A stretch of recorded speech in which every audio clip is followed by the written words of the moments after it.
What's going on, everybody? Okay, well, finally got a camera on a tripod. Hopefully it works. So we'll see how it goes. Okay, well, I'm bringing an update to my truck.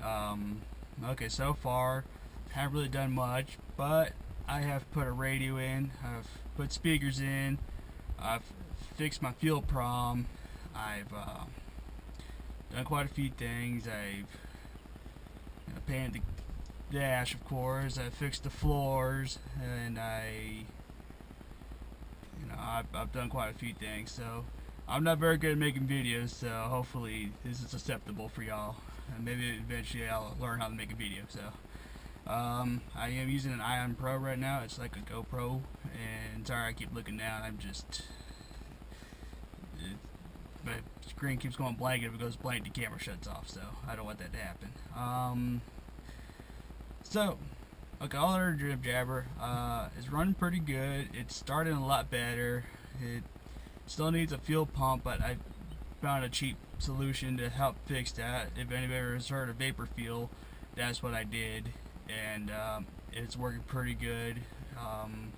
It's not a forever thing. Eventually, I will get regular fuel running through it again. So you can't really run a race truck or a drag truck off of vapor fuel. If you could, that'd be great, but it's how drag track inspections and NHRA and all them are. So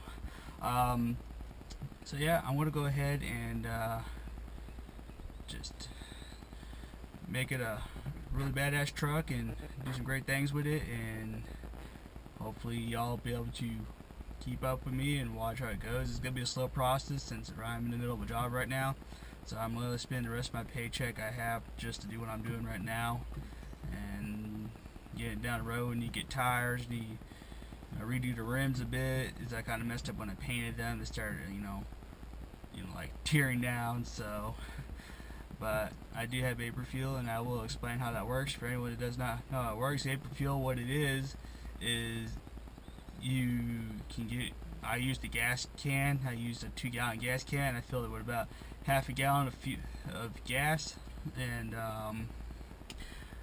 what it does is you put output hoses and input. I use garden hose. I use 2 long ones to run from the inside of the tank to the carburetor, and what it does is you seal off your intake with the hoses, and the intake will have no choice but to take the fumes that are coming out of the hoses that come from the tank, because it runs off fumes. It sucks up the fumes, since gas puts off a fume, which is what gives most people like headaches and stuff if they smell too much, or carbon monoxide.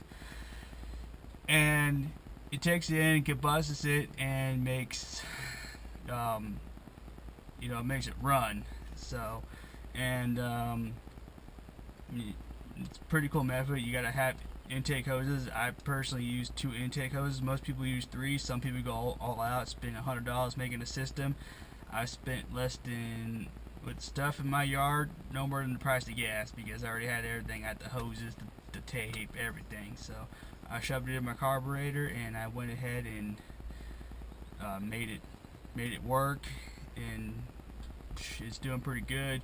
In the mornings, it does take a minute to build up. Gasoline's got to be warm for it to flow a lot easier. Plus, you gotta let it bubble. This bubbles is what creates the gas.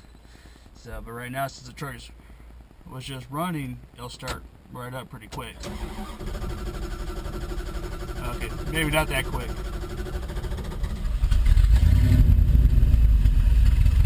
But it's kind of idling down.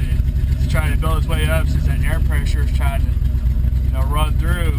It's sucking air, so it's gonna start sucking air into the intake hoses and run into the tank, and they run down to the bottom so it can bubble, and then those bubbles put off the gas, and the gas goes up through the lines, goes in the carburetor combusts them, and that's how it works. Now with modern vehicles and throttle body and fuel ratio and all that stuff, it's kind of harder, because you gotta do the air fuel ratio better so the computer doesn't trip out.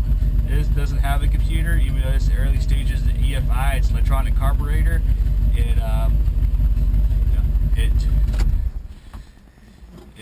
It can do it. So newer vehicles, it can be done. There are ways to do it. I don't know really how to explain it. There's videos out there on YouTube on how to do it. I learned how to do this off of YouTube. I actually learned this a couple years ago.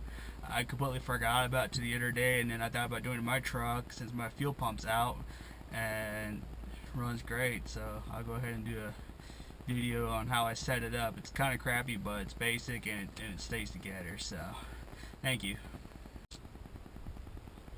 Okay, what I did was I ran the intake hoses, or the outtake hoses, into the carb. I sealed off with just some, painter's tape. This is all I had. I planned I was going to do duct tape today. I forgot, but I sealed off the rest of the air from the carburetor. And then these are your intake hoses right here. It takes air in. I'm going to do a third one right there eventually, so it gets more airflow. More airflow the better, but too much airflow and then the evaporator starts coming out the opposite way, so we're trying not to do that. But I'll go ahead and start it and show you guys that it does run. Like I said, the fuel pump's out, so it works, but it doesn't pump anything, if that makes any sense. So I'm going to go ahead and tilt this down just a bit for you. I'm sorry, I'm still getting used to my new tripod. Well, it's technically not new. I've had it for a year, but I never really started using it till today. So.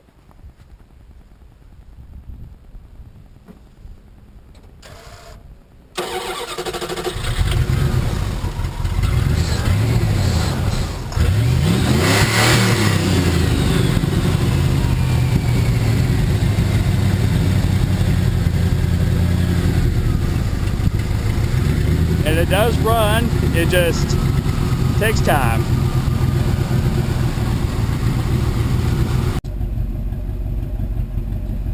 Alright, well, hopefully that tour was nice. Hopefully I explained it good enough how air or fuel vapor works. Hopefully it helps out the people that, on a tight budget, time like me. Being I'm still a young person, I'm still developing my career and stuff going on. I am a diesel mechanic driving a gasser, but I was planning on making a badass drag truck. So, who wouldn't want a badass drag truck? I mean, my dad's got a badass Firebird, so there's a video on that on YouTube, on my YouTube page, if anybody wants to watch that too. I'll go ahead and link it down in the description. So.